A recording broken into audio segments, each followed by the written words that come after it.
This is our 2012 Pinot Gris from Willamette Valley up in Oregon.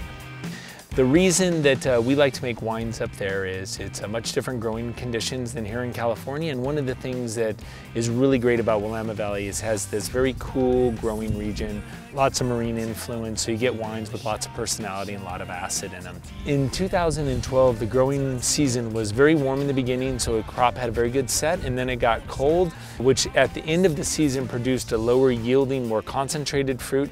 The fermentation style of almost all Joel Gott white wines are stainless steel fermented, stainless steel aged.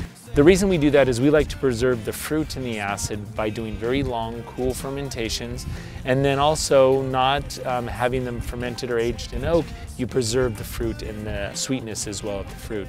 So the aromas and flavors of the 12 Pinot Gris are very that honeysuckle, Meyer lemon, white peach, very classic, you know, all stone fruit sweetness, but the acidity of like Meyer lemon where you get sweet, sour, great flavors. So the food that I would recommend with something like this Pinot Gris would be fish tacos, grilled chicken salad, things like that, lighter dishes that have a little bit of, you know, flavor.